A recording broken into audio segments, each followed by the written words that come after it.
As the controversy raged on, Melania Trump remained unwavering in her stance. She wasn't fighting a battle against comedy, she was fighting for the principle that children, regardless of their parents' political positions, should be off limits. The lawsuit continued to gain traction, and the stakes were growing higher by the day.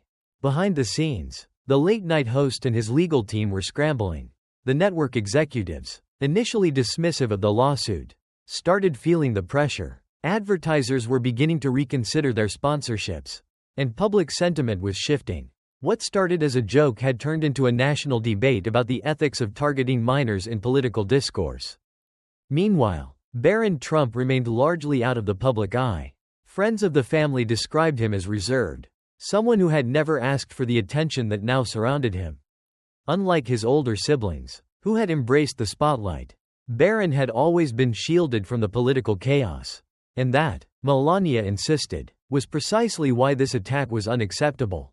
Then, something unexpected happened. A well-known comedian, respected across the industry, publicly voiced support for Melania's lawsuit, not because he was a fan of the Trumps, but because he believed comedy should have limits when it came to children. "I've made a career out of pushing boundaries," he said in a viral interview. "But you know what? You don't punch down on kids. If you're going after a teenager who's done nothing but exist, maybe you're out of material." The statement sent shockwaves through the entertainment industry. Other comedians began reconsidering their stance. Some doubled down, insisting that political families were fair game. But others, particularly those with children of their own, started questioning whether the culture of late-night ridicule had gone too far. The legal proceedings pressed on, and the network found itself at a crossroads. They could fight this battle in court, risking more public scrutiny, or they could cut their losses. Under increasing pressure, they offered a private settlement to Melania's legal team. But Melania wasn't interested in money. She wanted an apology. It was a demand that the network's lawyers initially resisted. Admitting fault could set a precedent that put all of their satirical programming in jeopardy. But as public support for Melania's stance continued to grow, they realized they had little choice. One evening, before his scheduled monologue, the host stepped in front of the cameras with a markedly different tone. "Look, I've made a lot of jokes in my career," he began, "and I believe in comedy, in free speech, in calling out those in power. But I've also heard from a lot of people over the past few weeks, including some I really respect, who made me rethink this one. So, to Barron Trump, if my joke hurt you, I apologize." The words were brief, carefully measured, but they signaled something significant. It was an acknowledgement that the conversation had shifted, that there was now a line in the sand when it came to attacking the children of public figures. The lawsuit was subsequently dropped, but the impact remained. A new, unspoken rule had taken hold in the media landscape. Children were no longer fair game. Melania Trump's move had set a precedent, not just in court, but in culture. It wasn't about politics, it was about decency. And whether people loved or hated the Trump family, they couldn't deny that she had changed the conversation. In the weeks that followed, networks quietly adjusted their policies. Comedians reconsidered their material. And across the country, parents saw the controversy not as a partisan battle, but as a moment of clarity. Some things simply weren't up for debate. For Melania, it wasn't about silencing critics. It was about ensuring that the one person who had never asked to be in the spotlight, her son, was treated with the basic dignity that every child deserved. And for Barron, life continued as it had before, away from the cameras. Just as his mother had always intended. The courtroom fell into stunned silence as the weight of William Carter's revelations settled over everyone present. The defense attorneys exchanged frantic whispers, their confidence visibly shaken. The once straightforward narrative of a comedian pushing the limits of free speech had now morphed into something far more insidious, a calculated strategy by an entire media corporation to exploit controversy for profit. Melania Trump sat poised, her expression unreadable, but those close to her could see the shift. This case had never been just about a single joke. It was about the culture that allowed such attacks to happen in the first place. And now, thanks to Carter's testimony, the court had proof. The judge called for a recess, giving both legal teams time to regroup. Outside the courthouse, reporters scrambled to update their breaking news reports. Social media erupted. The conversation, once dominated by debates over free speech and comedy, had taken on a new angle: the ethics of media manipulation. So they planned this? This wasn't just a joke? Disgusting. If controversy sells, maybe we should stop buying. This isn't about free speech anymore. It's about exploitation. Sponsors of the late-night show were quick to respond. Within hours, major advertisers began pulling their funding, unwilling to be associated with a network now embroiled in a scandal that went beyond satire. The financial ramifications were immediate, and for the first time since the trial began, the network executives were feeling the heat.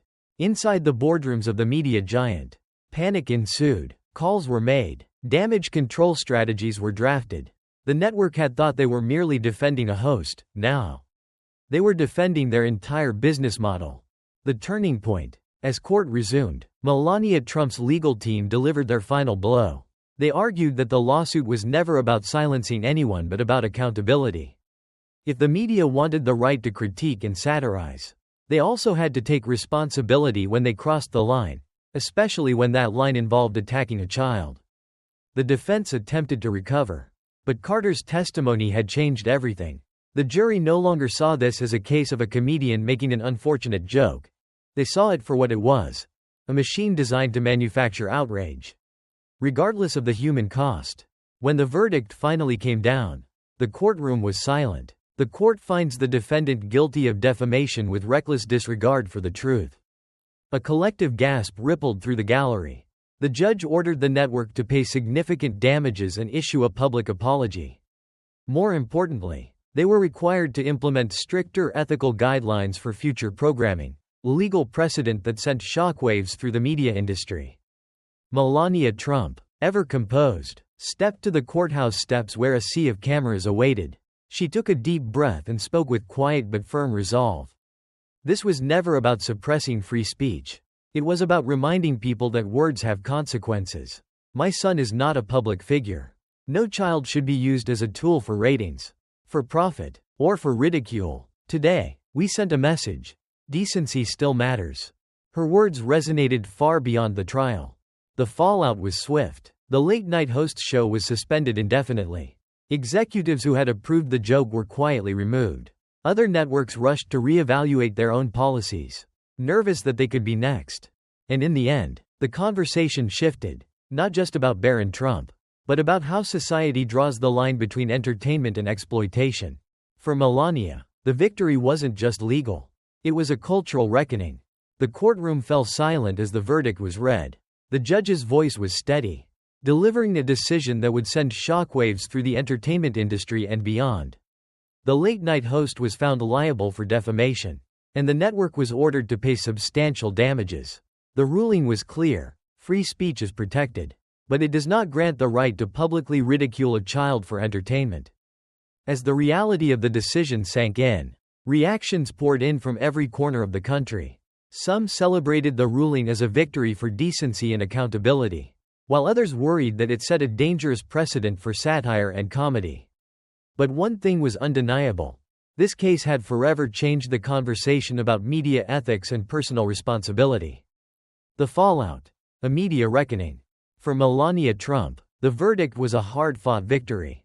She had endured intense scrutiny and criticism, but in the end, she had defended her son and drawn a line in the sand, one that reminded the world that even public figures deserve privacy and respect. In a brief yet powerful statement, she addressed the press. This was never about silencing free speech. It was about defending the dignity of a child. I hope this case reminds us all to be more thoughtful about the impact of our words. But while Melania was moving forward, the host's world was falling apart. The backlash was swift. Major sponsors pulled their advertising, hesitant to be associated with a show and a network now mired in controversy. His show was placed on indefinite hiatus, and his future in television looked uncertain. Meanwhile, the network executives who had approved and encouraged the joke found themselves under scrutiny. Internal emails leaked, revealing that the controversial segment had been premeditated, designed to stir outrage and drive ratings. The public was furious. The scandal forced the entire industry to take a hard look at itself. Was this kind of entertainment really worth it? Where was the line between humor and cruelty? And most importantly, had they gone too far? A nationwide conversation. Where do we draw the line? The ruling ignited a nationwide debate.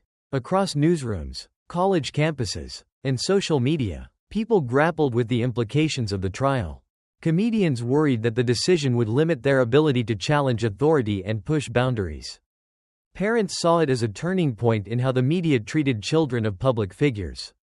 Media ethicists argued that this was a necessary reckoning for an industry that had too often prioritized controversy over integrity. It's not about stopping jokes. One legal analyst explained on a primetime news special. It's about knowing when a joke crosses the line into personal attack.